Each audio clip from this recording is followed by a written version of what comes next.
You are watching the POLCAST.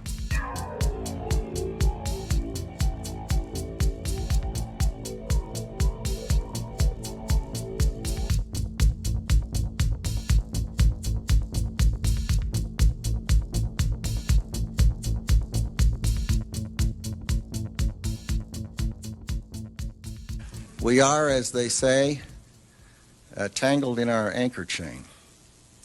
Our financial systems are decades old. According to some estimates, we cannot track $2.3 trillion in transactions. We cannot share information from floor to floor in this building because it's stored on dozens of different technological systems that are inaccessible or incompatible.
Good afternoon, North America, and welcome into the POLCAST for this Saturday, May 10th, the day before Mother's Day. And as you can see by the video that we just played, that we're going to be talking a little bit about 9/11 today. And we've got a full entourage at the table, so we're going to go ahead and do some introductions real quick before we get everything kicked off. So, as usual, sitting shotgun next to me is the Colonel. Colonel, you want to go ahead and say hi to everybody? Sorry, one more time. I had your mic off, friend. It's a pleasure to be here, Rando. Amen. Thanks. Amen. And next to him is one Mr. Larry the Cable Guy. Larry, you want to say hi to everybody? Good afternoon. We are also very blessed and fortunate to have in both Mr. White and Mr. Black sitting tableside. Gentlemen, good afternoon. Greetings. Salutations. All right. Well, obviously the topic that we're going to be talking about today is 9/11.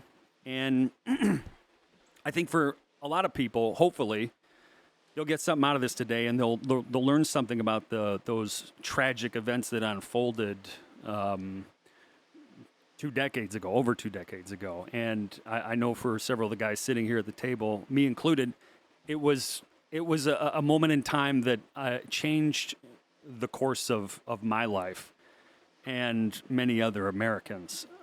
Before we get into that, though, I thought we'd maybe touch on just some of the other stuff that happened over the course of the last couple weeks since we've been in here. And so what I'm gonna do now is we're gonna kind of touch base on some of those things, and we got some slides that we put together, and we're gonna bring up the first one that kind of just has a layout of what has been going on over the course of the last couple weeks. And as you can see here, we got some interesting stuff. So starting it off, we have a new pope, and as a recovering Catholic myself, I think it's great. I think it's been a long time coming, and hopefully this pope can keep from getting in trouble. Or so far, I don't think that's true, because I guess he's already involved, as you can see from the little snippet, in a child sex abuse scandal. But he is not directly involved in it. It is, I guess, people that were, I don't know what that would be called. Like, it was under his command. Do they say command in Catholicism? I don't know. Any other Catholics in here know about that, or? Just assume leadership. Leadership role. So he was in a leadership role, and as soon as he gets nominated as Pope, he's got some accusations that come out, and so we'll be keeping an eye on that. The other thing that I thought was, any of you guys got to add anything to that with the new Pope? Any thoughts or anything like that? He's not pro-American.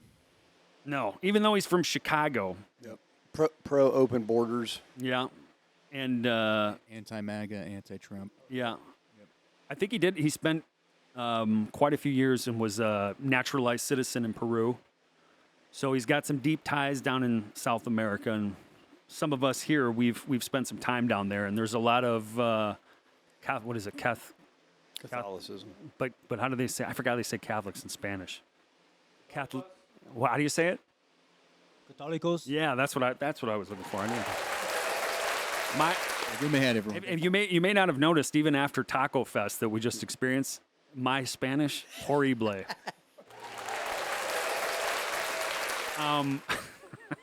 The other thing that I thought was really cool, because I love everything that has to do with space, is that we sent Bezos Angels instead of Charlie's Angels into the upper atmosphere, I guess, so they could bounce around. They're all wearing all this jewelry and stuff, and I thought that was a big no-no for astronauts. You're not supposed to wear any jewelry or anything like that. Makeup, jewelry. Yeah, but they all look primed and ready for the new season of Star Trek, the LGBTQ generation, is what I'm getting from that.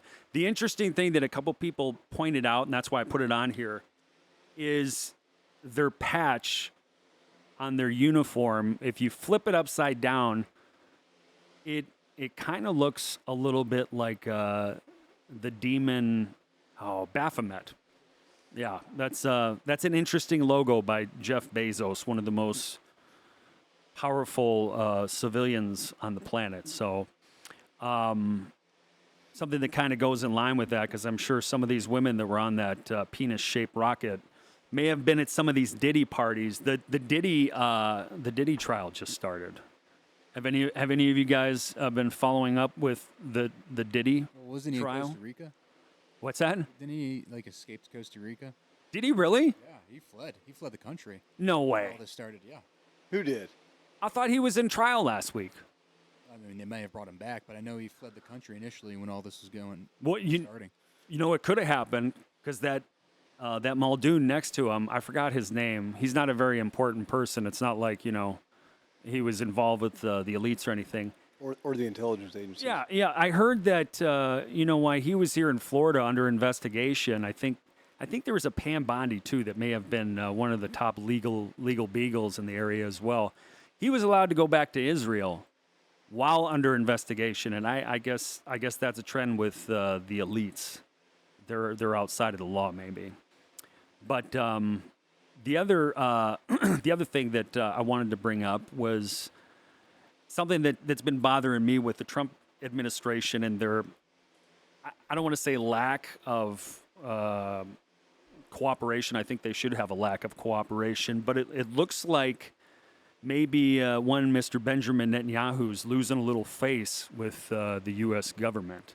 And that for me personally, I'm glad to see that. I think it's about time that somebody tells him to go pound sand, because he has done nothing for the American people other than get us into conflict after conflict and kind of help turn the wheels of the industrial war machine. So we'll see what develops out of that, if in fact Trump will be announcing some type of recognition for a Palestinian state of their own. But I'm not going to hold my breath, and it's something that, I mean, our involvement with that individual in particular, Netanyahu, has been going on for several decades. So who knows? The other thing, you can't really see it because we're kind of covering it, so I'm going to move that over a little bit. I guess, Mr. White, did you say that the tensions have kind of cooled down a little bit between India and Pakistan? They're not slinging street meat anymore, or was that you, Mr. Black? I think this morning I read that they called a ceasefire as of like the last 24 hours for the time being. Well, it's good to hear, for sure, because they're both nuclear. They both have nuclear capability, from what I understand. So we don't need that going hot. It's hot enough eating. If you ever eaten any of their street meat and seen some of the videos of the street vendors, it's pretty gross. Yeah. I used to teach tennis to an Indian kid, and he invited me over for dinner, and I could smell the curry when I stepped out of my truck from the driveway. I mean, I like curry, but I don't want to smell like curry all day. No, it was. It's like I used to work at Popeye's Chicken, and every day we smell like fried chicken coming home. And it's like you either got to burn those clothes or wash them 3 times, because that stink ain't coming out of them. Yeah, you ain't getting a date smelling like that. In regards to Diddy, there were rumors going around that he fled the country to Costa Rica when all the allegations broke out. Oh, okay. What actually happened is his private jet landed in Antigua, but there was no confirmation whether or not he was on board his private jet. Really? Well, I know the trial just started. I mean, I don't know if he was there. I haven't paid attention to it. It was like, I want to say Tuesday or Monday, maybe. Is it kind of coincided with that Met Gala? All those weirdos dressing up like, what was it? It was the Black Dandy event.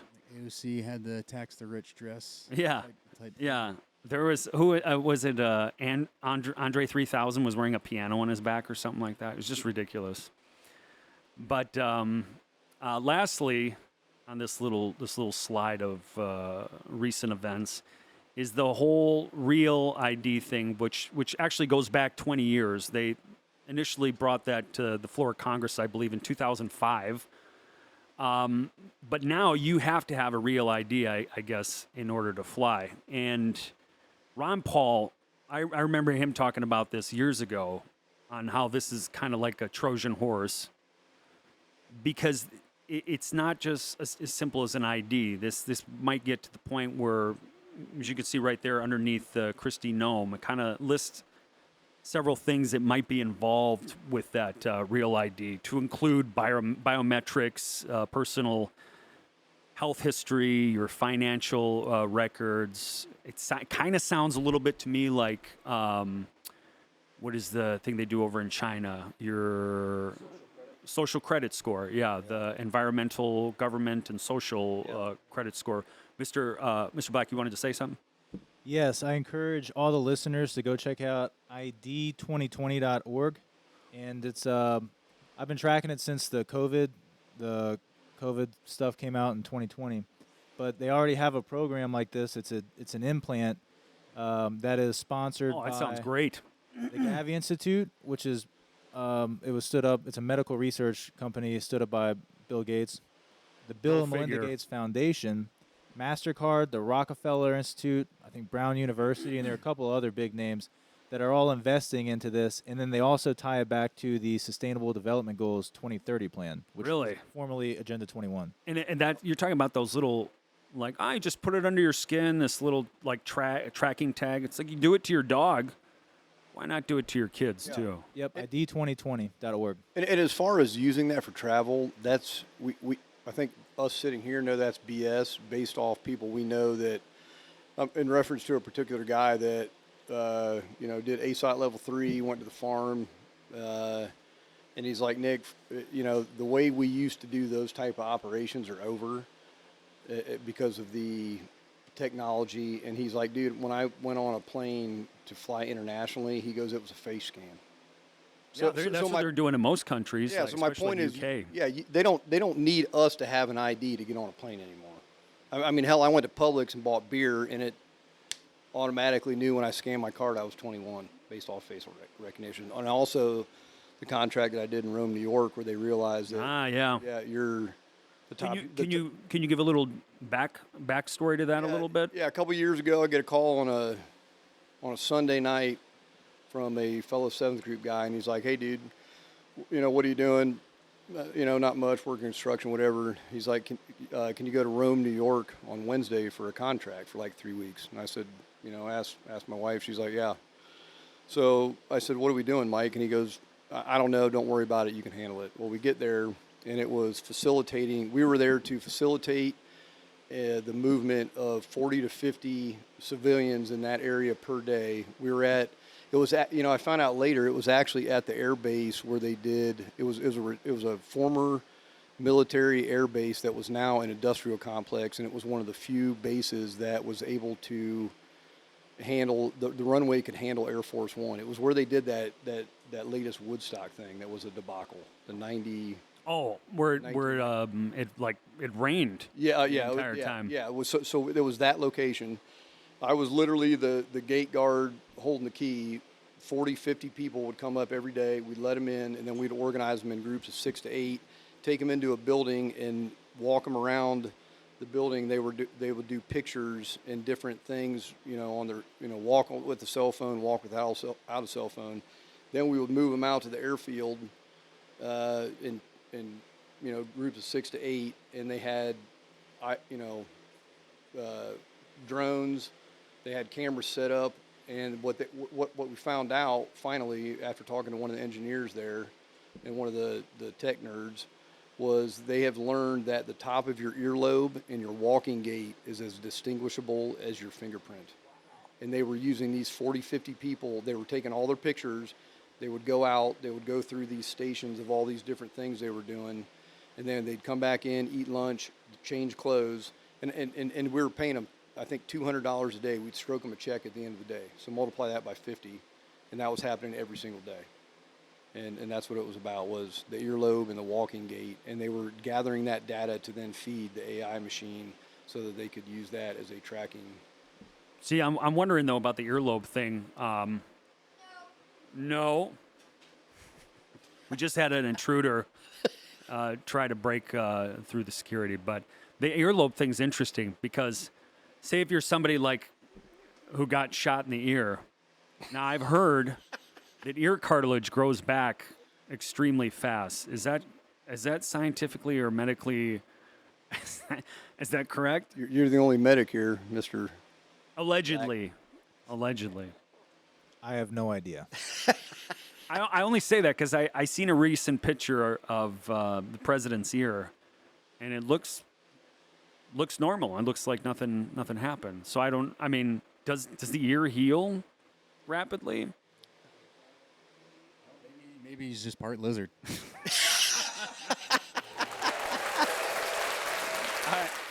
That That wouldn't surprise me. Yeah, that wouldn't surprise. Nothing would surprise me nowadays with all the. Duck lately. Lizard man, lizard brain. But yeah, I mean, and then you think most people they use, the easy disguise is sunglasses and a ball cap. Well, you can't do that if they can judge your earlobe. And the walking gait, that was the big one.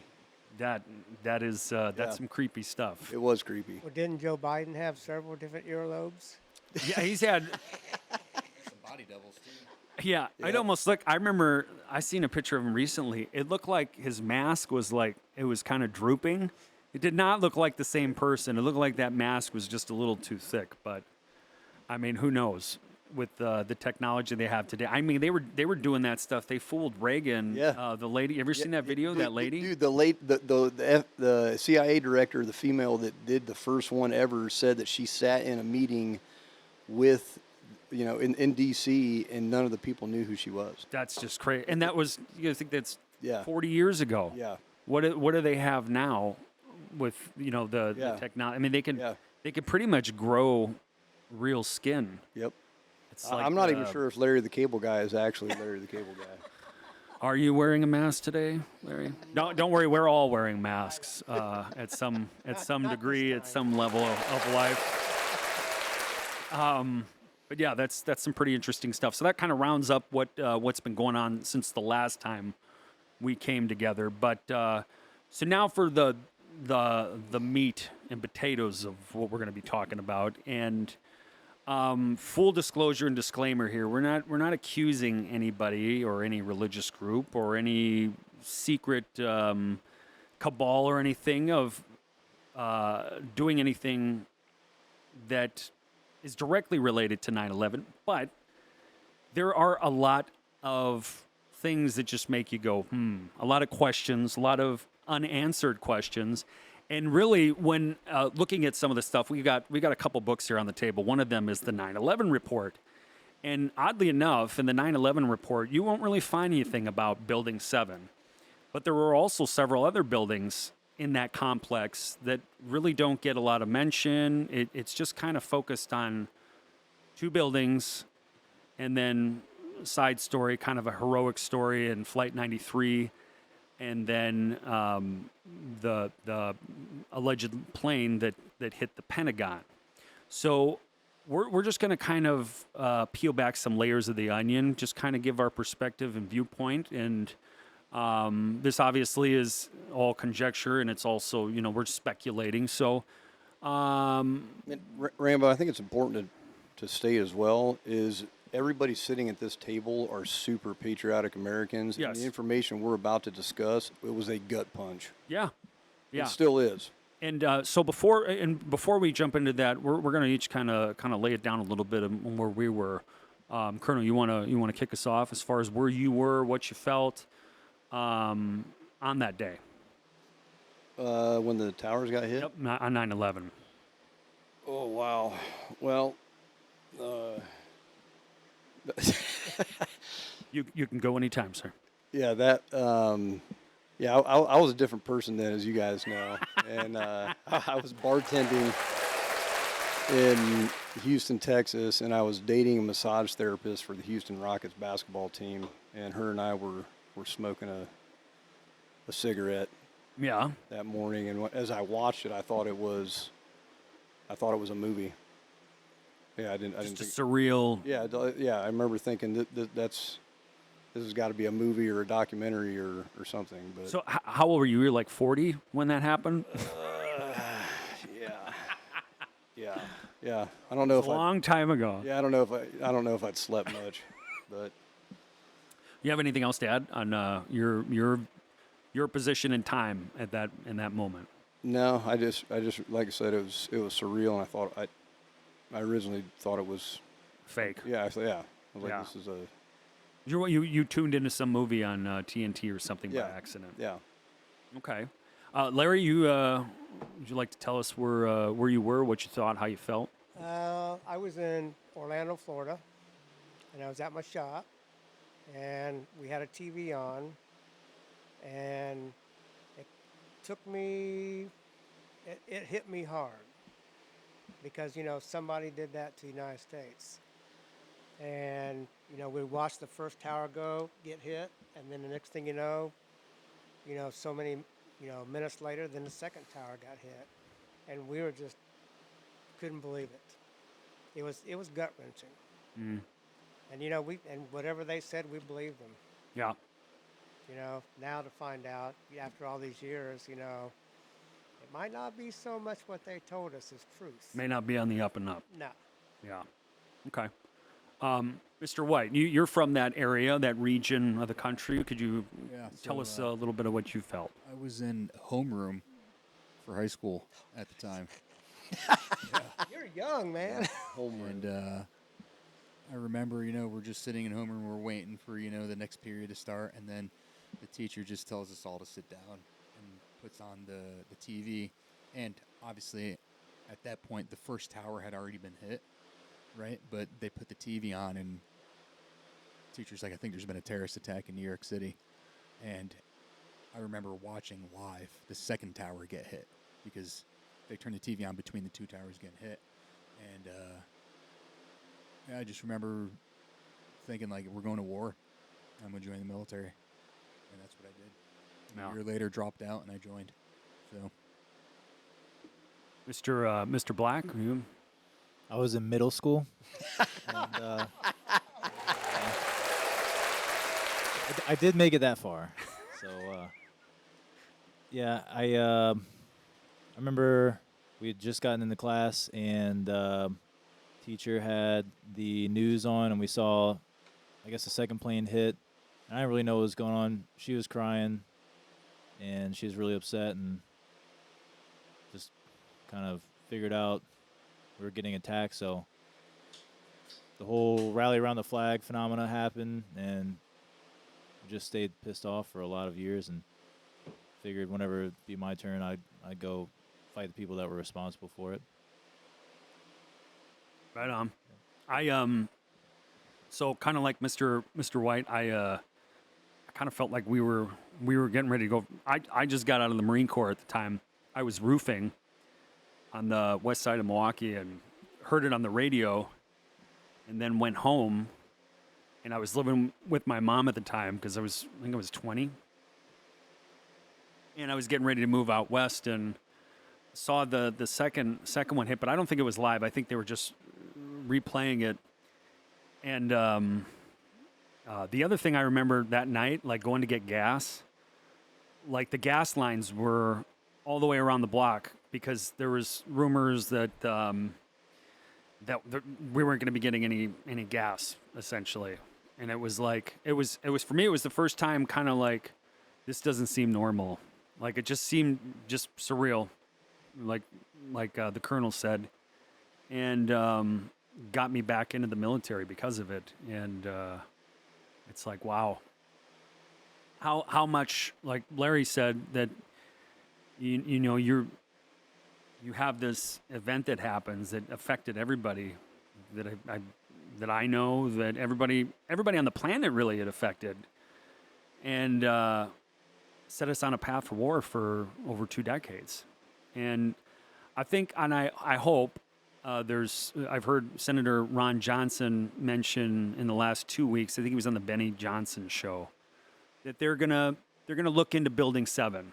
And I think we were talking before we started recording about that. For some of us, that is kind of the big, it just doesn't, something's not right there with, especially with Building 7, when it didn't get hit by a plane. It didn't, I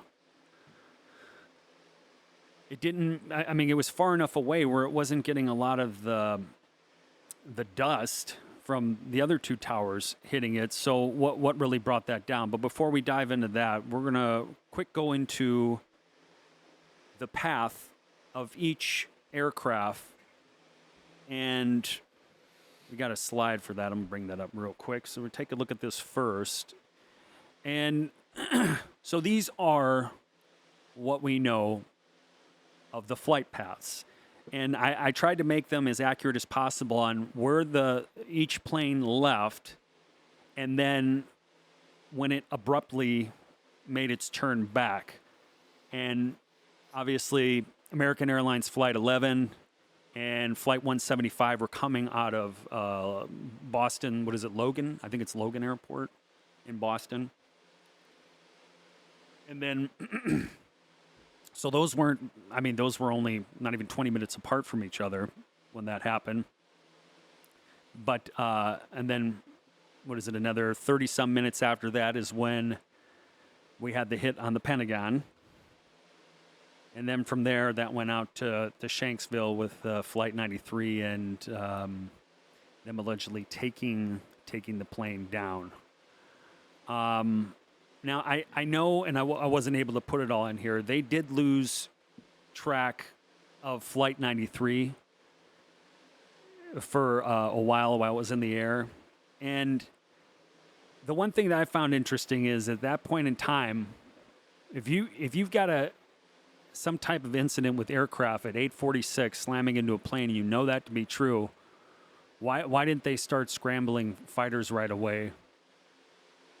Just to protect, in case of because from what I understand, before, whenever there's an incident like this where they lose contact with an aircraft, it's up to the regional Air National Guard to go ahead, and they will go ahead and get birds up in the air. They don't need any prior authorization from NORAD or presidential authorization. It was already written in their procedures that they would scramble jets if it was up by Chicago. The Air National Guard in that area would go ahead and scramble fighters. New York, the same. If it was in Miami, the same thing. It's region dependent, and you didn't need any prior authorization. That was actually changed by, I think it was either Donald Rumsfeld or Dick Cheney that had the ability to change those procedures where you had to actually get authorization now to scramble. So that was done, I want to say 2 months before 9/11. So they actually changed the procedures so they couldn't just immediately scramble. And then shortly after 9/11, they changed the procedures back to where you needed or you didn't need authorization. So it went from not needing authorization to needing authorization to then not needing authorization. And it's kind of like, is it Hegelian dialectic or problem, action, or solution? Thesis, antithesis. They created the problem. Yes. Because we couldn't scramble and we didn't have the ability to take out the threats that were in the air. So I think that's that for me. When I found that out, I thought that's a red flag. You would think that we should have had air superiority at that time, at least after the second tower was hit. You got any thoughts on that? Or Should have been the first tower. yeah, I mean, I would think so, but Yeah, since you brought it up, I followed the thought process here, and you brought up NORAD. Well, confessing my ignorance, I didn't know what NORAD was, so I watched a documentary on it, and this documentary was from like the 80s, or it was old, dude. You can tell by the footage. Well, for those that don't know, NORAD is literally built. They burrowed out a mountain, and that's what that system or whatever they've got in there, that's what controls all the airspace. And after watching that documentary, I thought to myself, there is no way in hell, which the people that they interview that work there even say, there is nothing coming in the United States airspace and just free falling, like freewheeling. Yeah. It's not happening. They know where. And this is from back in the 80s. There's no dude. free chicken. Yeah, there's no free chicken. No. Yeah, so adding that information to what we're seeing today, I'm like, dude, there's just no way. yeah, there's too many. I mean, with all the commotion, you kind of got your scapegoat or way out of it. There's just all these things happening, and we got another visitor. Where we could just kind of blame it on mass confusion, and nobody knows what's going on. Everybody's kind of afraid to react to what's unfolding because we'd never seen anything like that. Yep. And it was a total ball of shit. at least from the way we responded. And I don't think we've tightened the reins on anything really since then, as far as keeping threats out of the air, because in the last year I can remember I think 3 Chinese balloons that flew across the United States, and we just let that happen, and no big deal. So with that, let's jump into a little bit of some of the issues that have been brought up by other people, and then also just to kind of look at the Twin Towers themselves, because these weren't just and I'm not an engineer or an architect, so I mean I have done some carpentry here and there. Yep. But from everything I understand, these buildings were built not only with an inner core, which is how most skyscrapers are built, but they also had an exoskeleton steel frame. So it's kind of like an insect almost, with an inner skeletal structure and then also an exoskeleton. And the way they were built, from what I understand, is they were built with the redundancy of 3 to 5 times the weight. And most aircraft are made from aluminum. And they can be heavy because of the fuel, the engines, all the fat people on the plane as well. So that's going to weigh it down a little bit.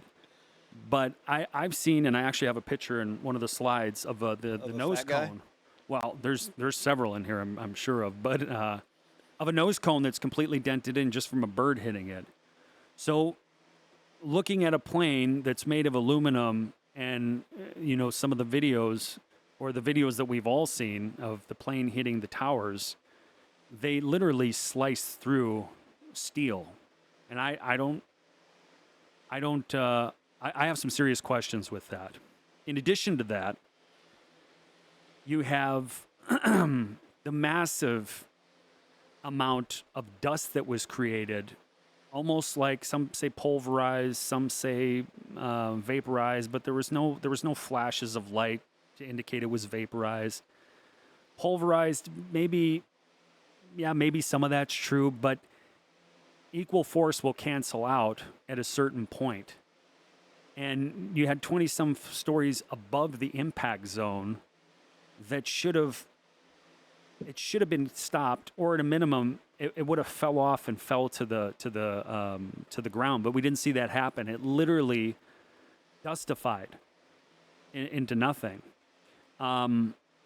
which was actually a really good thing, because the slurry wall, if you look up in the upper right-hand corner, you can kind of make out the border of World Trade Center 1, 2, 3, 4, 5, and 6. If you follow that road that encompasses that area, there's a slurry wall that they built, and I didn't know what this was. I looked it up the other day. It's essentially like think of it like a bathtub sitting inside of a body of water. And if the towers would have came down, if they would have fell over or something and broke that retaining wall, they were saying it could have flooded a large portion of Manhattan. So it was good that didn't happen. But you still had an overwhelming amount of debris, 1 million tons of debris that came down. And what you'll see in some of the other videos we have, some of the other slides, you can see some of that debris, but in the picture in the lower right, there's you got an ambulance sitting at ground zero, and it's damaged, and there's a lot of dust and stuff on it, but I mean the windshield's not even broke on it, and you just had 2 massive buildings, maybe 50 feet from it, come down on top of that. That just doesn't make sense to me. And then looking at like World Trade Center 6, it looks like it's a piece of watermelon, and something came in and scooped it out or melted it out. Or actually, maybe I think a better maybe illustration would be like butter. If you took a blowtorch in the middle of butter and just melted it. Because I don't know what else would do that. I don't know what would do that, actually. It doesn't look normal.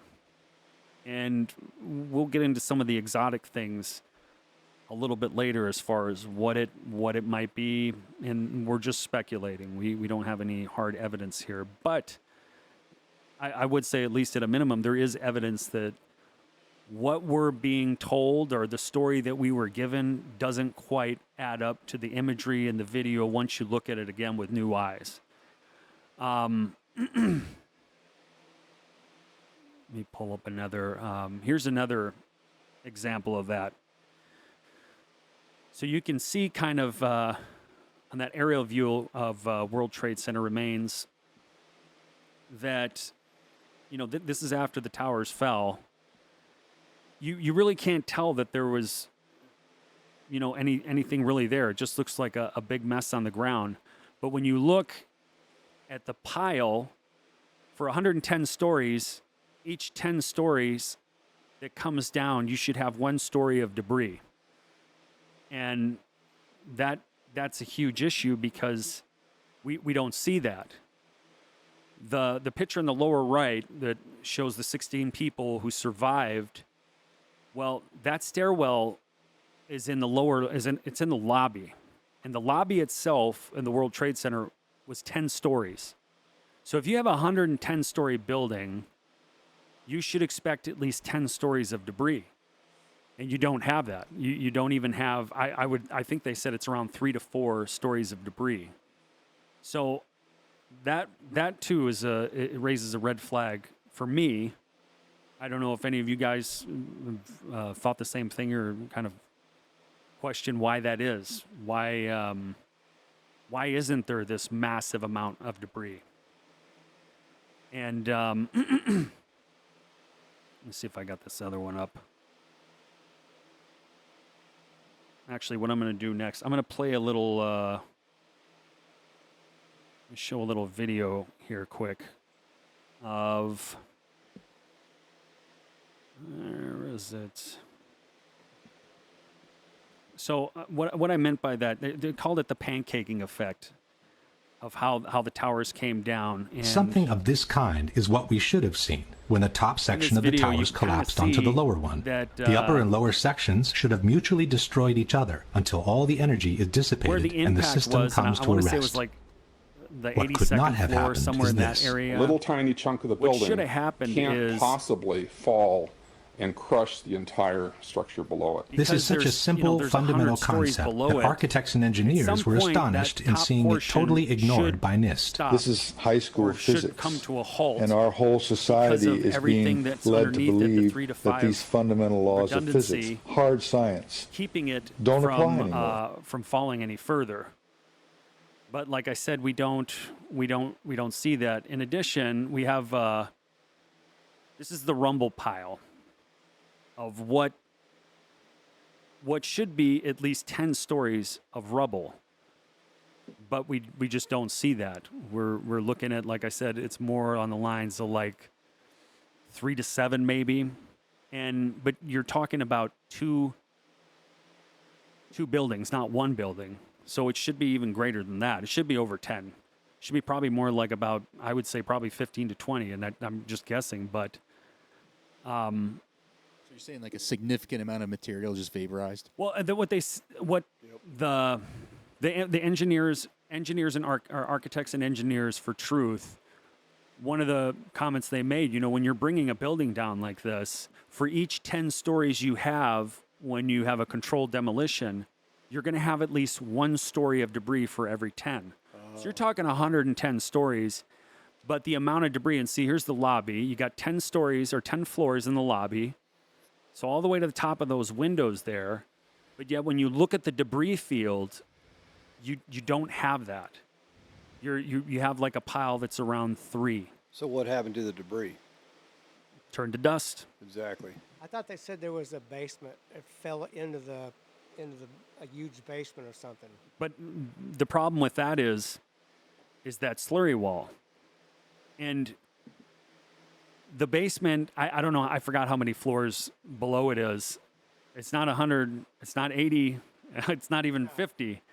So for those two, you look at that side by side, all those buildings and we only have that small little pile of rubble.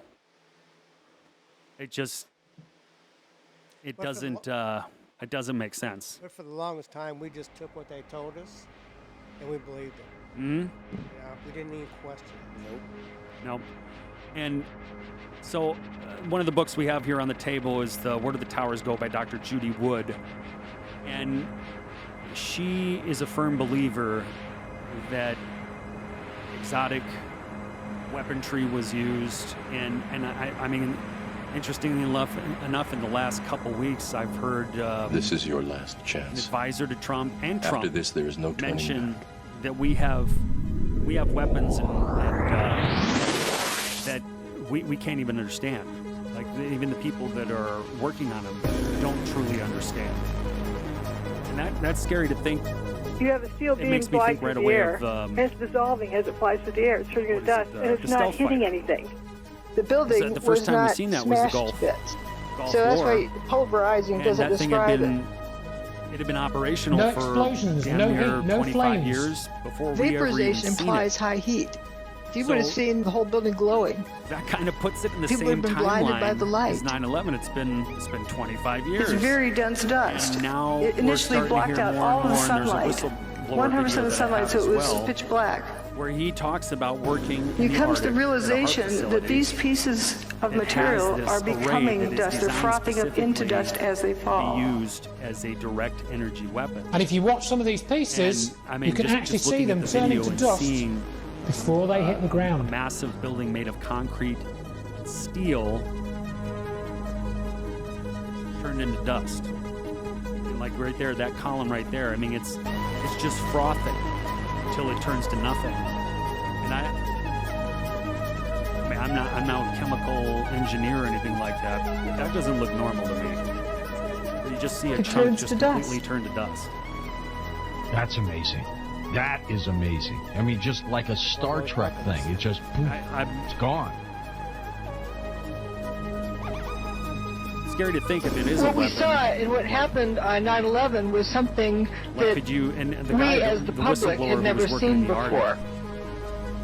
What he said happened we on pretty much can 9/11, target I believe anybody today anywhere. it was not a controlled demolition. Almost like, it was not I guess a smaller nanothermite. version of that would be It kind of simply like was this, not the pancake the direct effect of energy two weapons planes they hitting use a for building. the Havana syndrome, where you can target There's a individuals cluster and of core columns that remains here. scramble their Watch inner what happens to frequency. them. But even here, you know, you see that column right there, because there's World Trade Center 7 right in front of that spiral.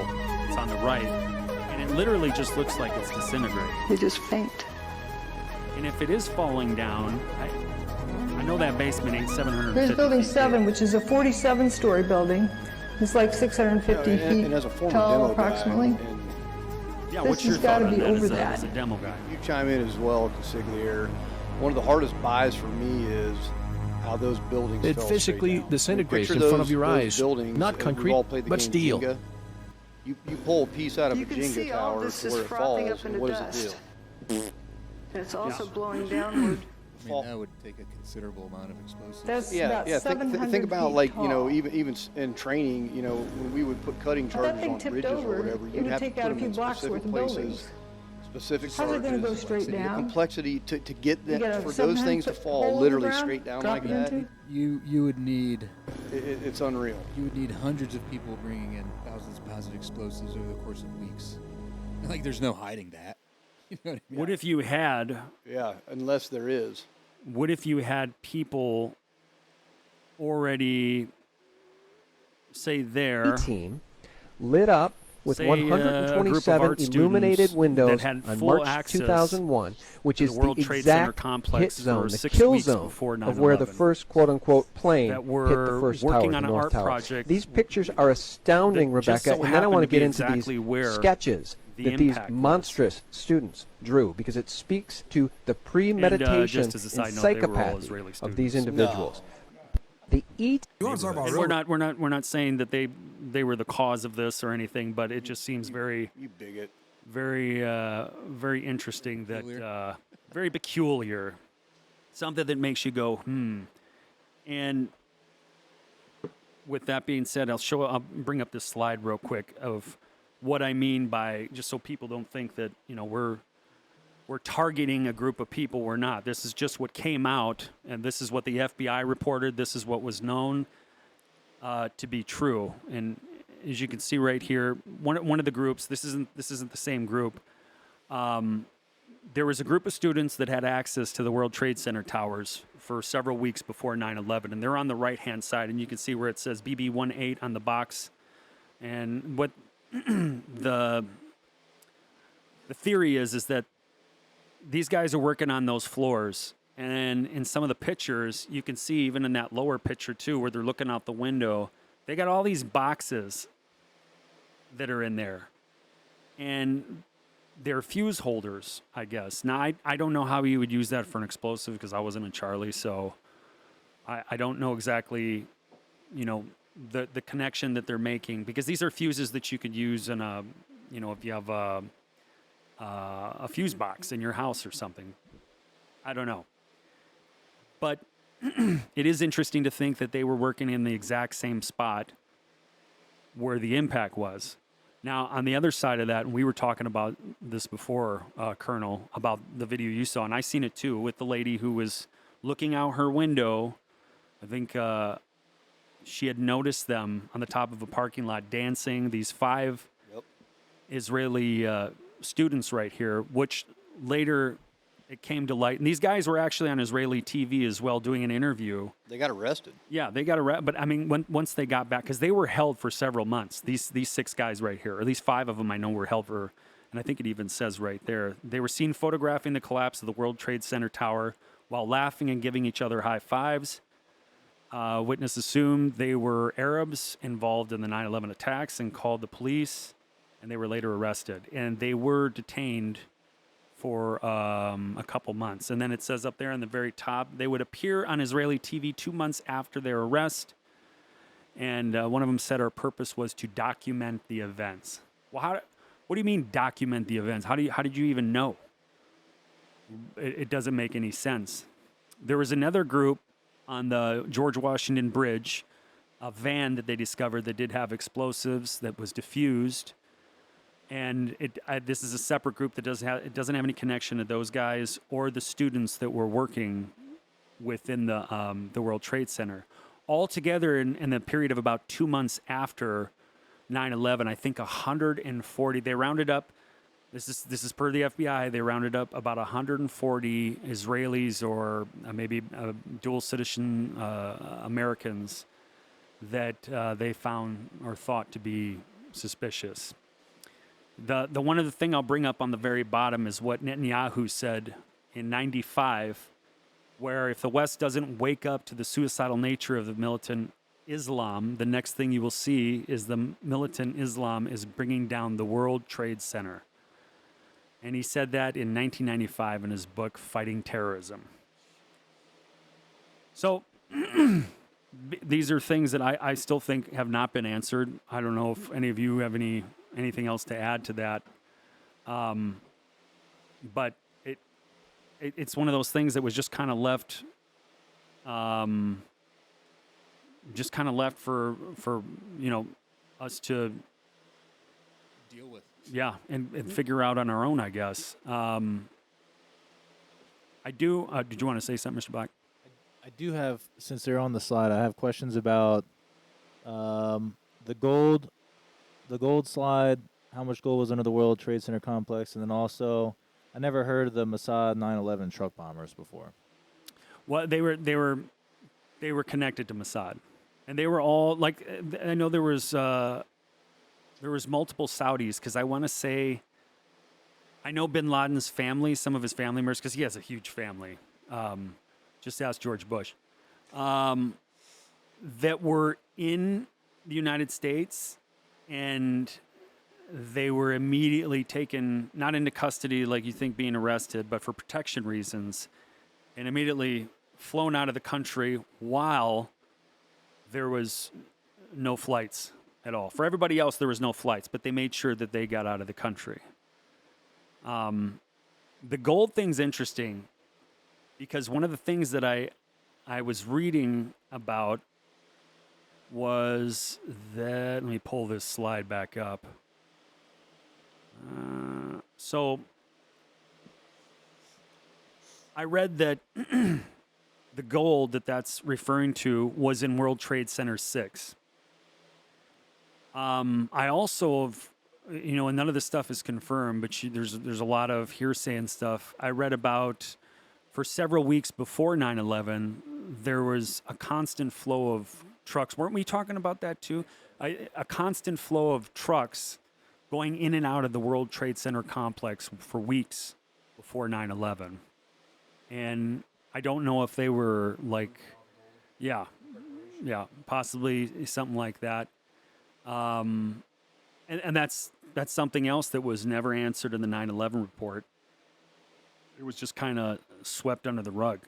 Also in World Trade Center 7, which is where we're gonna get to here in a second, you had a lot of federal offices within this building, to include a lot of investigational stuff that had to do with like Enron, all the big scandals of the late 90s.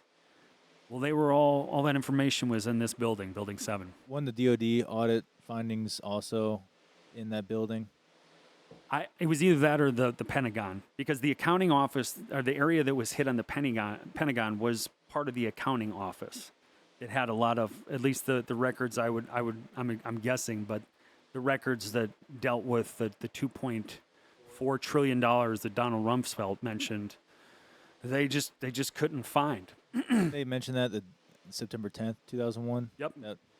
So the video we first played was of Donald Rumsfeld, and we can't find that 2.4. Interestingly enough, so he said that, and I forgot to put that in the news for the last 2 weeks, but you had a former Clinton advisor, or she worked in the Clinton administration, and she was on, I think, Tucker Carlson, talking about how the DOD and the Pentagon don't know where $21 trillion is. And then I start reading this other stuff about underground facilities being built around the United States for some cataclysmic event, or like a world-ending event. And yeah, and I'm like, man, she's talking about 21 trillion. I hope this isn't like 9/11, where all of a sudden something's going to happen now. Yep.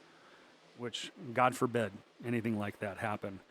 So we'll go back to this slide really quick, because this is the one that, no matter what you think about 9/11, and everybody's got their opinion on it, and that's fine, because none of us here know exactly what happened. We're just raising questions about the things that don't look right, because that's, for the most part, that's what our background was, is being trained observers. And when you have a building, well, let me backtrack a little bit.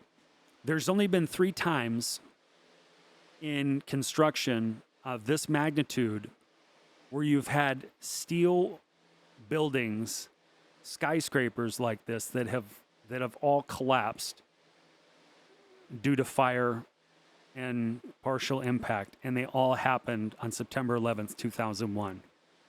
You had World Trade Center 1 and 2 and Building 7. That's the only time in history of building skyscrapers you've had buildings collapse like that due to fire, office fires, and a plane impact, which both 1 and 2, World Trade Center 1 and 2, were both designed to take the impact of a larger plane than what hit them in American Airlines Flight 77. Multiple impacts. Yeah. Multiple impacts. Yep. Multiple planes. Yep. And so it's the only time that's ever happened, which that, I mean, if you're not worshiping God and you're worshiping the other guy, you might say, well, that's a miracle in the other way. Like, for something like that to happen, it doesn't These make weren't sense. like our first attempts at skyscrapers. Like, these were known to be like considerably over-engineered. Well, even, I mean, you look at the World Trade Center, you look at towers 1 and 2, those things look like tanks. They look like giant, just pillars of steel, and built that way to like add rigidity to the structure. Yeah, right, they have really small windows. Yeah, they were like you 2 feet. See, yeah, yep, 2 feet wide, and that's all steel and concrete going between those windows. So. Yeah, and just even looking at right there, the one where you can see that it's still under construction, but I mean, just even look at the inner core of that building it's pretty big. You think of all the open space it has around it, but I mean, Is that inner core hollow through the middle? It houses the elevator system, but within that, I mean, just looking at it, that's a lot of steel there in the center, and then you have the exoskeleton on the outside, which is also steel. And I just don't see. I don't see an aluminum plane cutting through steel like that. That seems completely just out of the norm. So moving along, I did have another video I was going to get to on. Bear with me, ladies and gentlemen. I'm having a little technical difficulties. I just wanted to show this. So these are. This is Tower 7 compared to other buildings, and how buildings that were set up for a controlled demolition, what they look like and how they came down compared to Building 7.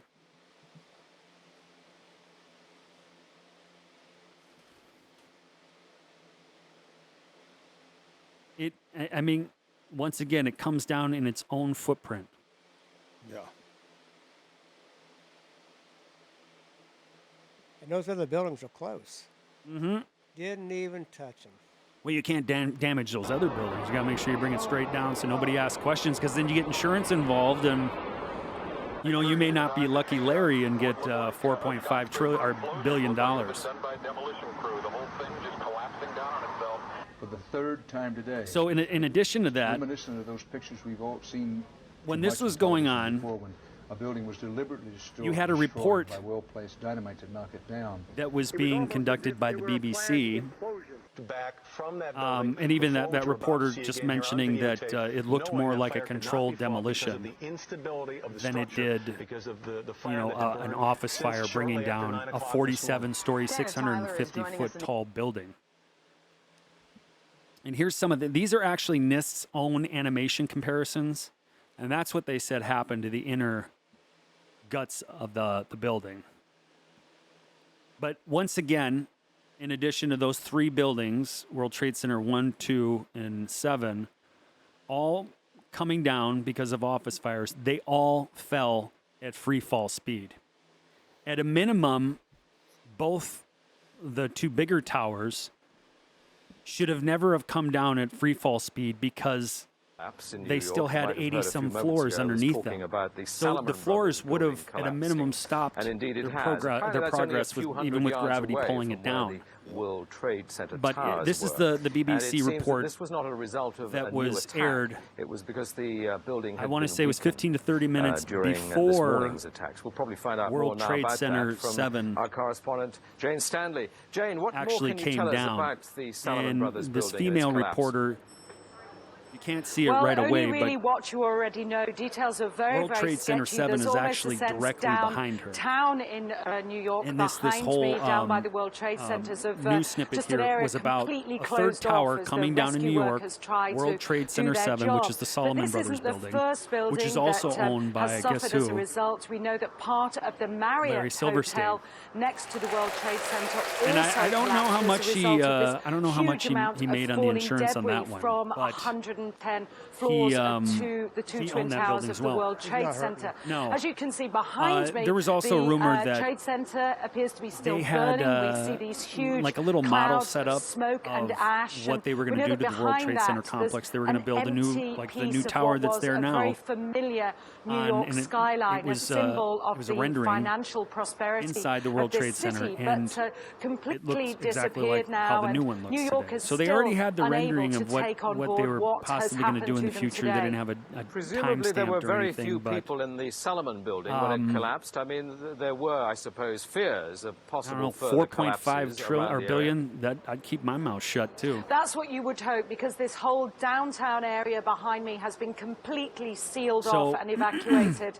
apart Obviously, from the somebody knew emergency something, and workers. you That can see was it done pointing to by the that building. There's Building 7 right there.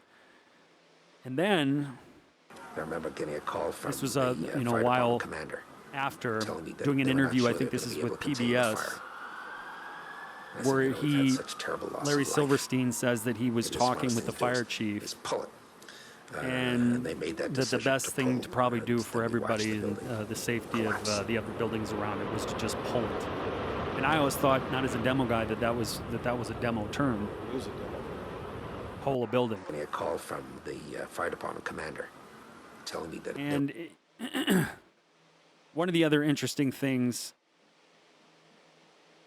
is the timeline of, let me get that back up, sorry. The timeline of events for leading from about May up to September 11th. You had a lot of interesting things take place. And this is going back all the way back to 88, kind of the formation of Al-Qaeda, who's NIST and the federal government have said that pretty much they're the ones that were responsible in a cave in, was he in Tora Bora?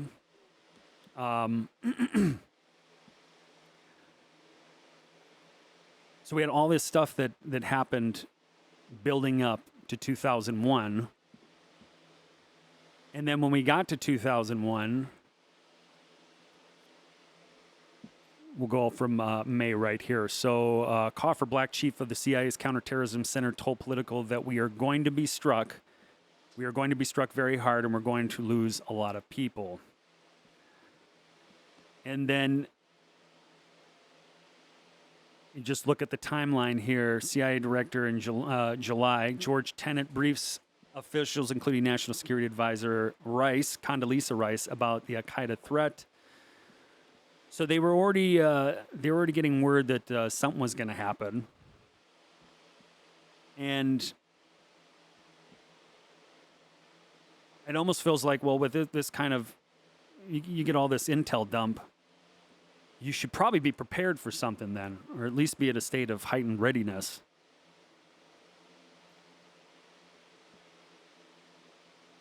But, I mean, I don't think we've seen it at all. And then also, I mean, looking at September 4th, National Security Advisor approved a draft plan to combat Al-Qaeda with a provision to arm Al-Qaeda with over $200 million in arms. I think, no, that's to combat them. So we were pumping the war chest to combat them. But interestingly enough, I know we gave the Taliban shortly before 9/11. I think Bush gave them like $40 million, which doesn't make sense. I mean, we're still giving them money today, I believe, $40 million a week. Yep. But the Lucky Larry thing, I think, is along. You know, that's also something that just doesn't add up along with Building 7. Him buying it just a couple months before the huge insurance policy that he took out on the World Trade Center towers. The fact that he got paid twice the amount because he said it was 2 attacks on 2 different buildings. It's pretty amazing. The whole point of this was to cover demolishing these buildings and putting up the new plan. Because you're saying there was a model of the new World Trade Center already up inside this complex. Yes. So instead of, paying the $1 billion to fix the asbestos and to, essentially take these buildings down in some fashion, like, hey, let's just do an inside job. I'll make an insurance claim. So instead of paying $4 million to scrap these and put a new one up, I'll just get paid $4 billion. And then we'll pawn it off on Al-Qaeda to... They get the blame for it. War, yeah. I think, in my opinion, I think that's part of it. But I also think, like what we were talking about before with Bush Agenda. Getting revenge for his father. A little bit of that. Yeah. But then also what Mr. Black was alluding to about Agenda 21, Agenda 2030. That whole idea has been in the works for decades. but they needed a catalyst to push more of a surveillance state. They really needed, and I think I forgot Patriot Act. The Patriot Act, and there was I think it was the Council on Foreign Relations that did a paper a year before, and what they stated in there is that they needed some new type of Pearl Harbor to get Americans to go along with it. Justify it. Yeah, because I mean, like what Mr. Black said, as far as after 9/11, I mean, it was more like, what car did you see on the road that didn't have an American flag? And then you were like, oh, why does he not have an American flag? Is he not good enough to be American? Or the yellow ribbon. Yeah, or a yellow ribbon. And it really did. It mobilized the nation.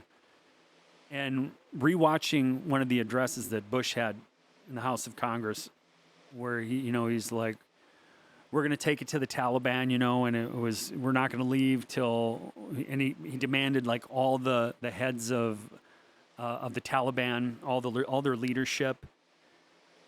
And then, we come full circle now in 2014, well, even before that, 2014, for, was it Bo Bergdahl, where we gave like 5 of the top leadership back to the Taliban for that turd.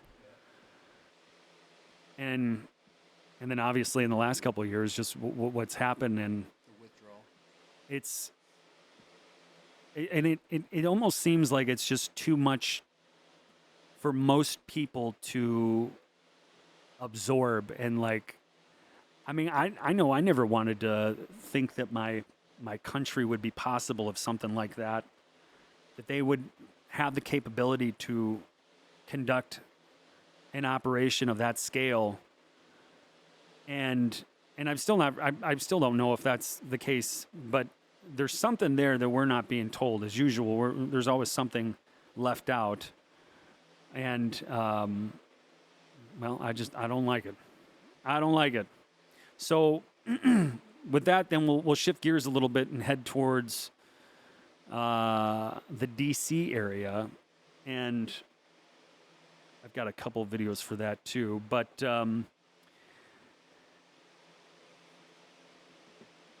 this plane that allegedly hit the Pentagon, the most surveilled building on the planet,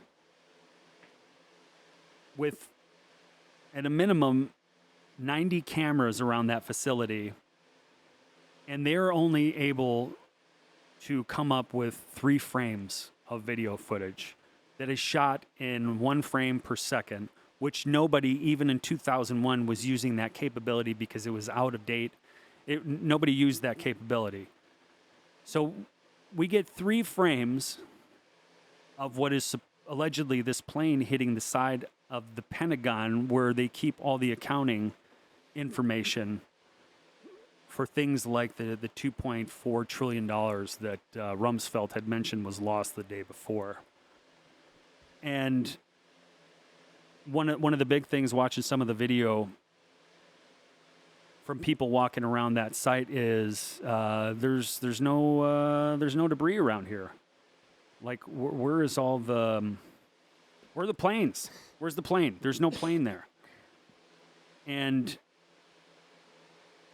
the other thing is the plane itself would have had to traverse a gauntlet of sorts through a maze of light poles that would have tore off the wings of any other plane. But this must have been some kind of like super plane, because it not only tore off these light poles, it managed to stay at 500 miles per hour, just maybe a couple feet off the ground, which is another one of those things that make you go, well, that doesn't make sense. That's also physically impossible, because the air is too thick. And the maneuver that plane made, the circle it did in a plane that large, would have ripped the engines off the plane. And then to add injury to insult, it hits 5 light poles. which we were talking beforehand. George Herbert Walker Bush was taking off in a flight, and on takeoff, they hit a light pole. Something happened to the plane, and it kind of dipped a little bit. They hit a light pole, and it ripped a portion of the wing off. That was on takeoff. And they're saying this plane was traveling over 500 miles per hour, went through 5 light poles at an elevation that was just feet off of the ground, and still managed to hit the side of the Pentagon. Oh, yeah, and the pilot was, the flight instructor said that the pilot was not even able to fly, but somehow he was able to conduct this maneuver. Light pole that passed through the wing. 18 feet of the left wing was severed. So this example he's giving in the video is from a different incident that happened. I think it was in Pennsylvania a couple years ago, where similar plane hit a light pole. It ripped the wing off. 18 feet of the wing it ripped off. So you see that level, or the elevation of that plane. Is it on wheels? Is it like one of those toy planes that has the wheels underneath? You can just kind of scoot it along the ground.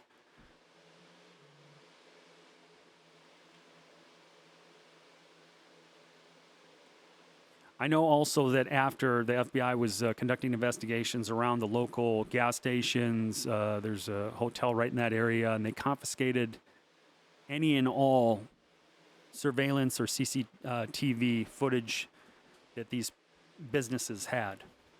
So that's what they're saying right there, is the smoke trail from the plane, and the plane's behind that box.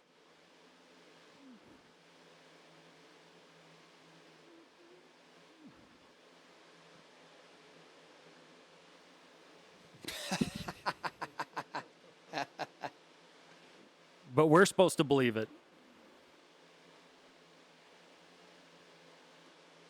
At the time, we did. Yeah, I did too.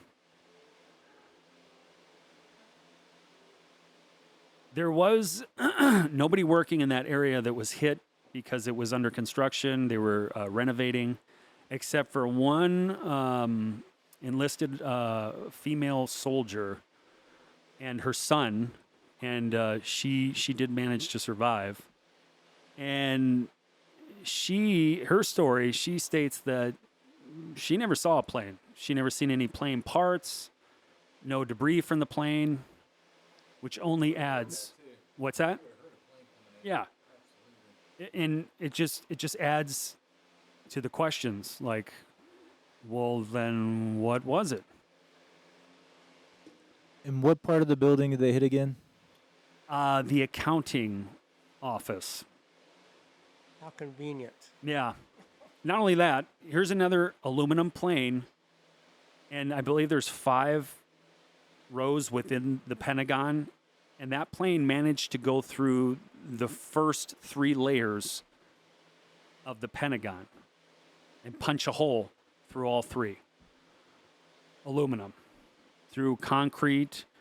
I'm sure there's steel rebar in there. Also, while not damaging a lot of the exterior windows.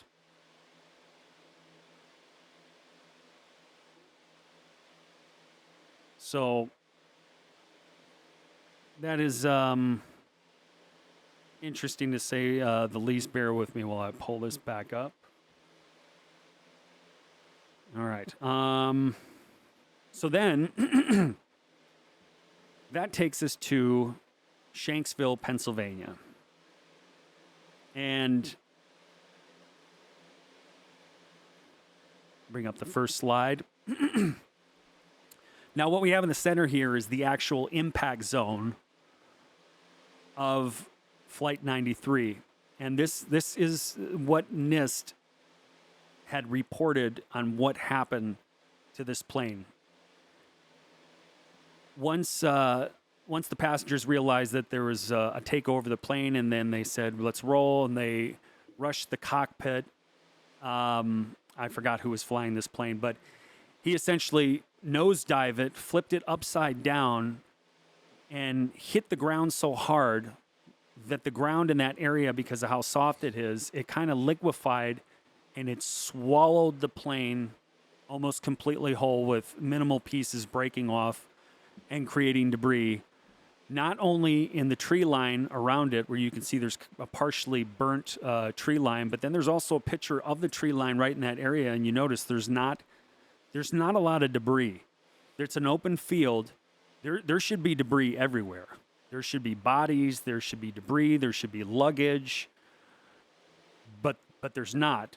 In addition to that, on the lower right-hand corner, you see a plume of smoke that was taken right after the impact. The interesting thing about this plume of smoke is that it does not correlate with what would be jet fuel burning off 8 to 10,000 gallons of jet fuel. It's kind of one plume of smoke, almost like a mortar shell going off or something, or some kind of explosive. You get the initial boom and poof, and then that's it. Where the jet fuel should have burned for a while. The other interesting thing is this is essentially JP8, right? It's more or less like JP8. What's that? The stuff that we use in the military to fuel almost everything. I sit there and burn for hours. Well, we had to burn that when we were retrograding our base. Yep. I'm not for sure. But yeah, you would think that it would, because here's a plume. This is an actual plume of what it would look like up in the upper right-hand corner. And you can see by comparison, right below it is the Shanksville plume. But that plane on the top, there was actually a video attached to it, but the lost engine control, and shortly after takeoff, it just crashed to the ground. And that thing burned for well over an hour from what they said. So why is it on the bottom, you could see after a minute and 2 seconds of this guy recording the Shanksville plume, it's already almost gone. There's no black smoke. There's no significant smoke at all. And then you look at some of these other plane crashes like Missouri, Amsterdam, and Russia next to Shanksville, and there's no plane. This plane was supposed to be headed for the White House, right? Isn't that like an assumption? Yeah, I think you're right. You had the Twin Towers, the Pentagon, and then this one was supposed to be headed for the White House. Yep. Now, so the interesting thing is the Shanksville debris field right here in the picture with these other 3 plane crashes is not the only portion of the debris field.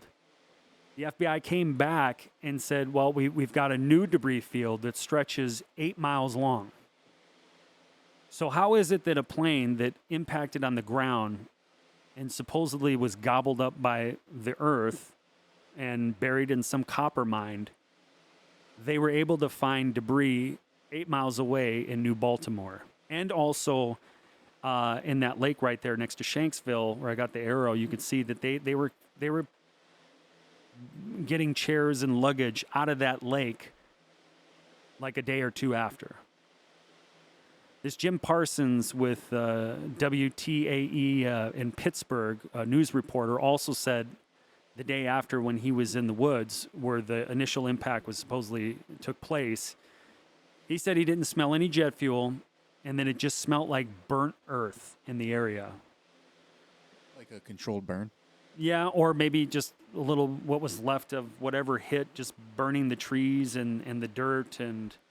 But how do you have an impact zone that's 8 miles long? That's what I don't understand. It would have had to disintegrate in the air. Or maybe it was, I don't know, maybe shot out of the air? Maybe something shot it out of the air? That's one of the other theories that I read about, that they took the plane out while it was in the air. I think there'd be more evidence of debris throughout the area, though. I don't know. It's something that doesn't make sense. Also, this guy over here on the right, he was like the first person on the crash site, and he noticed that there was no bodies or anything. There was really no debris that he's seen, which just raises another question on what exactly happened. One of the, like I mentioned before, one of the books on the table is Where Did the Towers Go by Dr. Judy Wood. Well, one of the things, and one of the theories, and like we were just talking about, some of the things that have been brought up by whistleblowers in the last several weeks about exotic technology, exotic weaponry, and it seems to go back to Tesla. And for anybody who doesn't know Tesla, when he died, I think you said 43, he was living in New York. He was pretty much penniless, and the FBI was watching him. They were keeping tabs on him because they wanted to get their grubby hands on his research. He did compartmentalize a lot of his research, so who knows exactly what they got. But I remember, although I think the last time we even got together was telling that story about he was testing one of his devices on a 10-story building that he was living in New York, and he turned that thing on and tuned it to the frequency of the building, and the whole building started to shake. And it freaked people out. They called the police. It was even reported in the newspaper. And he turned it off, and he proceeded to smash the device because he was like, if this got into the hands of the wrong people, it could be very destructive.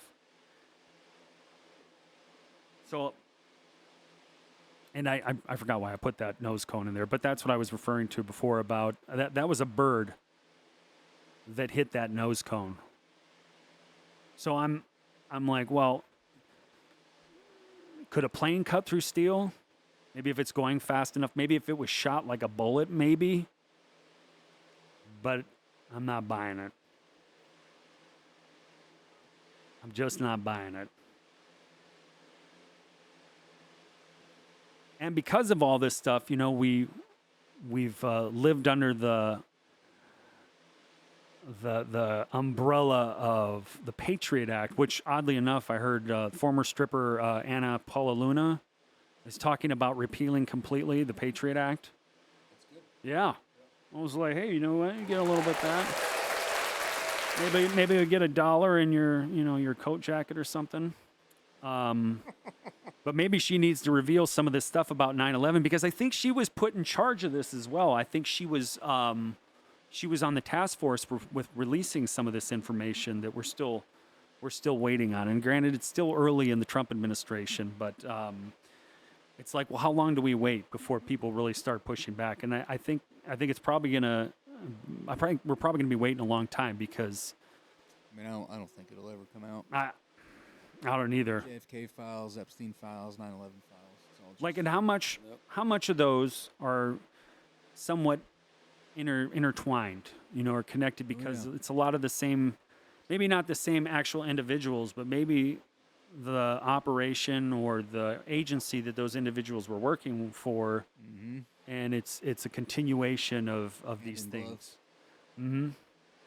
So, I don't know. What do you guys think? Do you have anything to add? Anything that maybe we didn't mention that could be brought up or said that hasn't been said? No. So we'd mentioned the Mossad.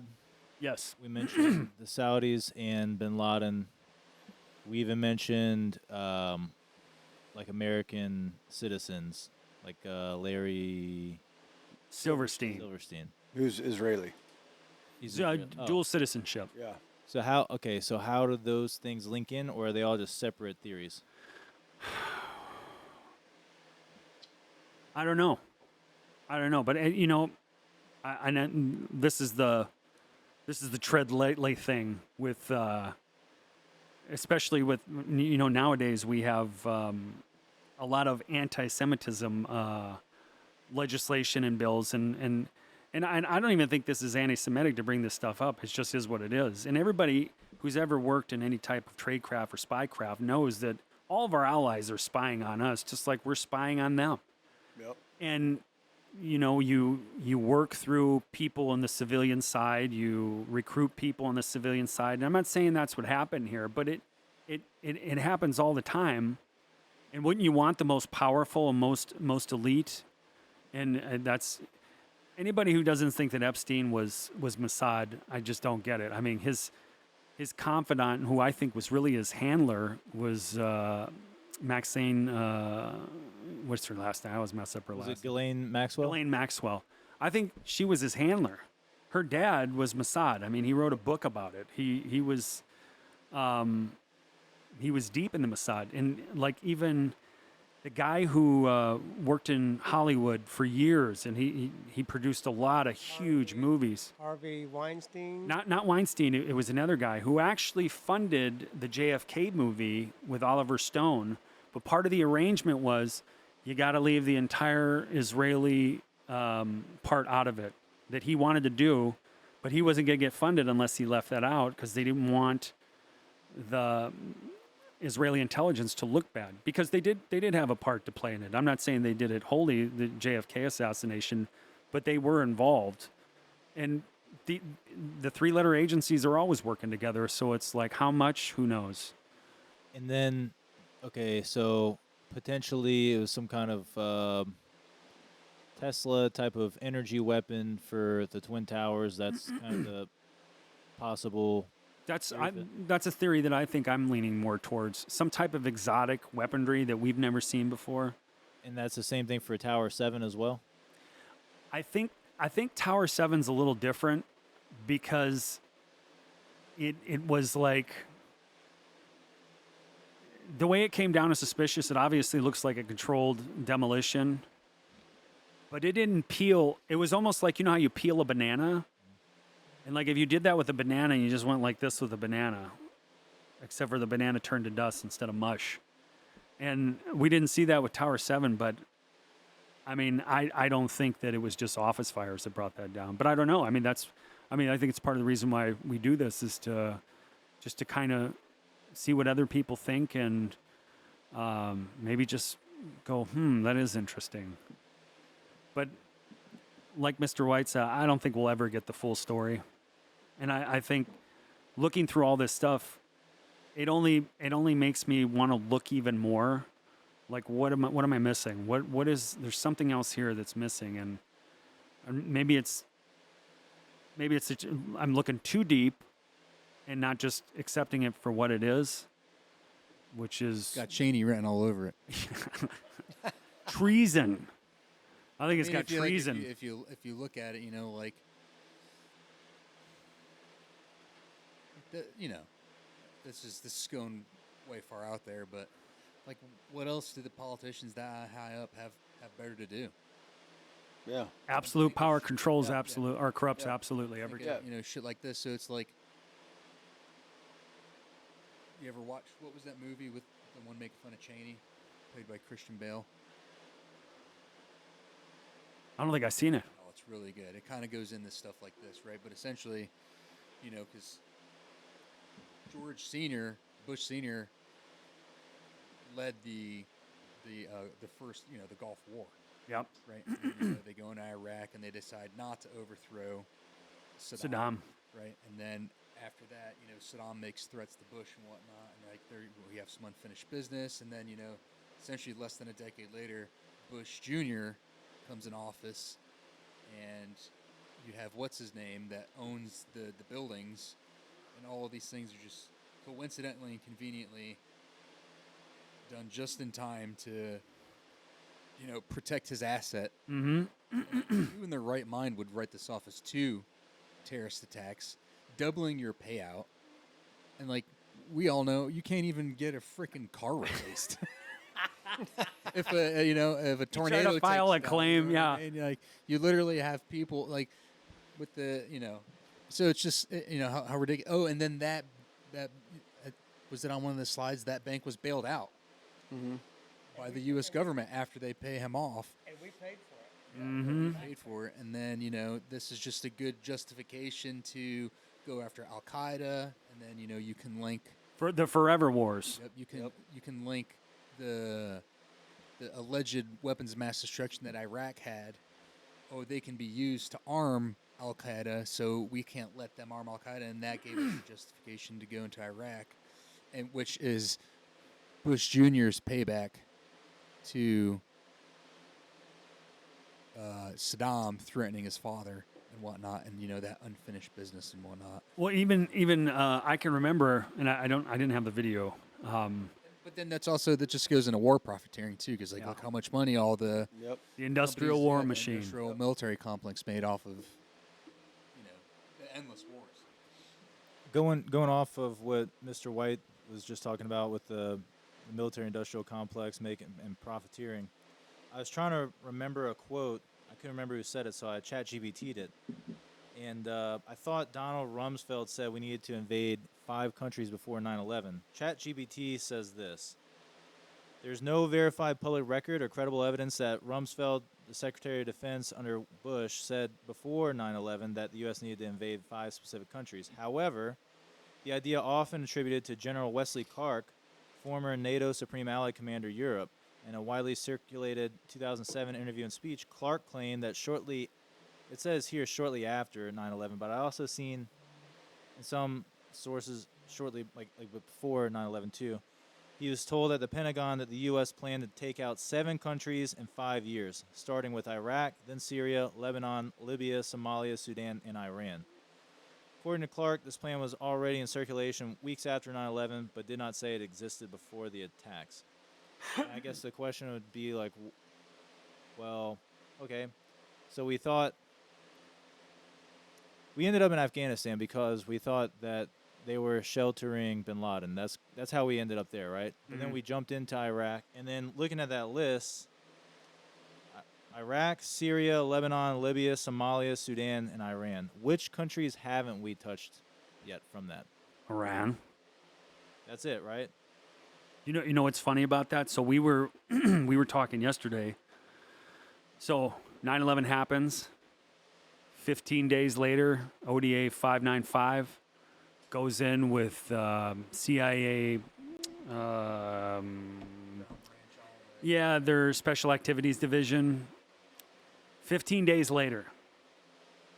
So who gets spun up that quick in our realm? Nobody. You do area studies. You do. Yeah. I think crisis companies. That's usually how that. And maybe they were, but 15 days. You're inserted in 15 days doing a UW operation, which never has been done before. And I mean, they're working with guys already on the ground. Obviously, I mean, we were there and we were first there. The CIA was there in '79, working with Mujahideen, but supposedly, allegedly, we left in like '89 once Al Qaeda was formed. But it just seems really quick, like that they're able to and be successful. In addition to that, there was like 350 to 400 other American soldiers. 10th Mountain was there with them, Ranger Bat, and then also an element from I think it was Marine Force Recon, possibly.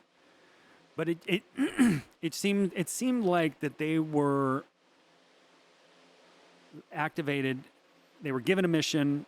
They had they did their MDMP, and they were out the door in 2 weeks. That's crazy. It doesn't seem too far-fetched to me for that. But if it was, I don't know. I find it. Talking like less than 15 years after fighting with the Mujahideen against the Soviet Union. Yeah. It's like, realistically, we know 10 to 15 years is not a very long time. Yeah. It's not unlikely that CAA, Special Activities Ground Branch, would have a very well-developed auxiliary guerrilla network. Yeah. The battle and space would have to be throughout prepped. there. Yeah, absolutely. Yeah. I think, too, maybe with, because kind of put it it was in one of the slides. You can see the progression. Actually, it's this one. Okay, I kind of see it. When if you're looking at these little hits on the radar, especially when like George Tenet briefs officials, including National Security Advisor Rice, about the Al Qaeda threat. Maybe they already had teams, working on. Oh yeah. Going in, conducting some type of UW operation. It seemed in support of this though. Mm-hmm. Yep. Like, and then it was like, okay, they're very successful. Whoa. What are you guys being so successful so fast for? We need to slow down a little bit. You know, we got to get the Lickies and Chewies over here, start setting up bases so we can eventually give them to China. A lot of this had to do well, this, but like Afghanistan used to be like a westernized country. Yeah. Like in the 70s. 60s, 70s. It's crazy. Yeah. So, and then their rule of the land was based off of our Constitution. Yep. And then I can't remember why the Soviet Union went in there, but essentially there were influences, and there was a communist influence. Yep. And then they installed the mullahs, and it just went. So that was the Soviet Union's, ammunition they needed to invade Afghanistan and ensure that communism stays in Afghanistan. And of course, us hating communism, we're like, well, we need to go over there and create we need to go help. And that's how the Mujahideen was formed. We need to go provide Stinger missiles. So what, perfect groundwork for one, not only having an excuse to maintain a presence over in the Middle East, but to also segue into, 9/11. In a country, just so happens the mastermind behind the 9/11 attacks is in a country that we spent 10 years fighting the Soviet Soviet Union in. Mm-hmm. And we created the Muj, who we ended up fighting later because they all turned into Taliban. Exactly. And you don't have to really worry about. I mean, I can remember when I first time I was in Afghanistan, it was like the Wild West. You can get away with it all over there because there's nothing developed. Yep. Like it's literally cavemen. It's like going back in a time capsule. So you can do whatever you want, and it's not like there's going to be this in-depth surveillance network that, you would be able to reference your CCTVs and be like, no, that's not what happened. Or like it's literally mountains of just cavemen. And inside of the dirt major cities, dirt villages. Like I remember being like out in the Horn of Panjwai, and like how different, like Kandahar was. I mean, it's a city, but as soon as you get outside of Kandahar, it's like 3 to 500 years in the past. Yep. We were going so far up north in some places, they thought we were Russian. They thought we were Russians from 20 years, 30 years prior, It's just like... You guys are late. Well, I've seen quite a few blonde Afghans. Yeah, dude, same thing in Iraq. I was like, where'd she get the blue eyes, dude? Yeah, some blonde Afghans. It's like, yeah, he looks out of place a little bit. Well, does anybody have any closing comments, thoughts? You got the stack of books. Did you want to show the covers or anything? Yeah. We don't want to identify because I know you just had your handwork done. Larry, would you mind? You can just kind of show up. So this is a book I would recommend for folks that want to look into some of the stuff we were talking about with direct energy weapons and alternative theories about what happened that day and what the things that just don't make sense. For right off the top of my head, the free fall speed of a building that tall, when you have 80 stories below, how it didn't tilt over. It landed and came down directly in its footprint. Not one, not two, but 3 buildings that day, all owned by the same guy.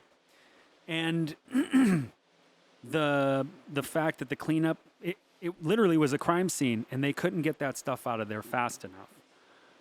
So I would definitely recommend that book. You can find it on eBay. It's like $40. It's a really good book. The other one, obviously, is the 9/11 report. If you can't sleep at night, I definitely recommend it because it's paint dry boring, and it really provides zero information that I think is relevant to what actually happened. The idea that, well, the plane, the jet fuel, which cannot burn hot enough to melt steel, but it can bend steel, and it bent it to a point where I guess it bent all the steel girders and structures within the building to make it collapse like that. So allowing it to dustify. To dustify, yeah. Also, the Northern Tower. That's I haven't gotten into that book, but it's on the list to read. I have a hard time reading late at night because I fall asleep. And then lastly, because we were talking about it, Beyond the Pale Horse by one William Cooper, former Navy guy. And he's got a lot of really good just insight onto the New World Order and the secret societies of the world that are, a lot of them working together. I know it sounds far-fetched, and No, not anymore. but you don't know what you don't know until you look into it. Yep. Mr. Black? Bill Cooper, he was was he like a Navy nuke guy, or was he a linguist, or I remember it was something like that. Maybe it's some kind of comms guy. He had several jobs. Like he worked. He was on ship scraping barnacles at one time, and then he's had several hats in the Navy. Intel was one of them. It's been a while since I cracked that open, but and then we were talking earlier before the show started about how before 9/11 happened, he was doing an interview or a presentation at a college, and he was talking about Bin Laden, and he was talking about how there would probably be an attack, and then Bin Laden would be the guy they said did it. Yep. And that was sometime in the spring or summer of 2001, and then 9/11 happened, and then he was killed in November of 2001. He had a raid and got into a firefight, I believe, with law enforcement, something like that. Yep. And then I've heard that Bin Laden never owned up to being the mastermind behind 9/11, which is uncharacteristic of those terrorists, right? Yeah. Like they usually own it. Yeah, they want credit. Yeah, and not only that, it was very uncharacteristic of the way he was killed and then buried at sea, and then just kind of wiped their hands of it. And only Rob O'Neill shot him. And only who? Rob O'Neill. I killed Bin Laden. Okay. Yeah. Oh, we got some more books. Do we have some more? What other books do we have? We got the books that you've been reading as of late. Well, yeah, and that is true. When you fake it and when you're a product of the Milwaukee public school system, you don't actually have to read to get through. It wasn't until later on in life. But I recommend The Little Blue Truck Leads the Way, because he leads the way out of that city. And I think it's New York. So, and Red Racer. I read that book because it reminds me of Mr. White, because he's got a need for speed. And with that being said, I think we're wrap it up. Unless last final thoughts from anybody, go ahead. So I wonder what the government thinks about people like us that question stuff like this. Oh, we're on a list. An additional list. An additional list of many that we're on. Yeah, that's why some faces are protected here. But this is like we've always said, this is therapy. This is our men's group, to digest and dissect the world around us and to get a better understanding of how things work. And when we each gave our own little spiel on what we thought and what we felt the day of 9/11. None of this stuff was ever told to me, and it wasn't until after 9/11. Really, it wasn't until after COVID that it was like, man, something ain't right. Something does not feel right. Yeah. And it's like, okay, well, look in this, and then go down this rabbit hole, and then down this rabbit hole. And I get people not wanting to look into this because, like we've always said, the daily grind. Yeah, you have to put some work into it, and you don't want to believe it. No. But you know what? I've said just don't go down the rabbit hole. Just look in. And if you don't if you don't see anything, then pull out and be done. Just the tip. And don't inhale.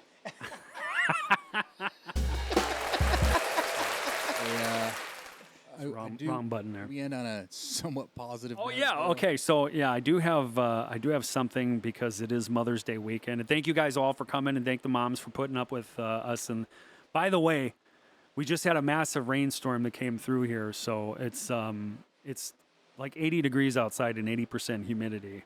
So it's a little swampy in here, but I want to thank everybody for coming in and putting up with the heat a little bit.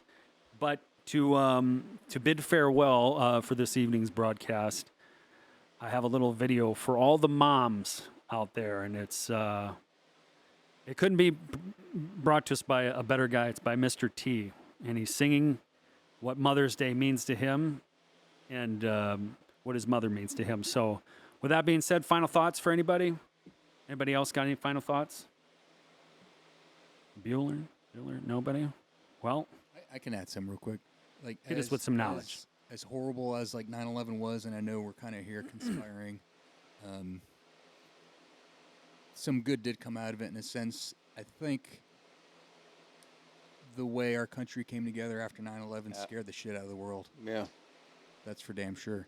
So, and like, I don't regret anything I've ever done. Nor as far I. as, joining the military, and I'm going on 22 years in. Yep. Amen, brother. I joined to go to war, dude. Yeah, absolutely. So, to all our enemies out there, fucking bring it on. You're on fucking notice. You're on fucking notice, both foreign and domestic. Because that oath is for the life. The life, your life. And like we always say here, make sure you're training, make sure you're taking care of yourself. And I could actually take that advice. Been slacking lately. But because if you can't take care of you can't take care of the ones around you. So with that being said, we're going to sign off for this evening. Thank everybody again for coming in and contributing to the episode this evening. And we're going to leave you with a little Mr. T. And as always, long live liberty and happy Mother's Day, everybody. There is no other like mother, so treat her right. Mother, I always love her. My mother, so treat her right, treat her right. M is for the moan and the miserable groan from the pain that she felt when I was born. O is for the oven with its burning heat, where she stood making sure I had something to eat. T is for the time that she stayed up nights and took my temperature when I wasn't feeling right. H is for the hard-earned money she spent to keep clothes on my back and try to pay the rent. E is every wrinkle I put on her face and every worry that I caused when I stayed out late. The last letter R is that she taught me respect, and for the room up in heaven that I know she'll get. Mother, there is no other like mother, so treat her right. Mother, I always love her. My mother, so treat her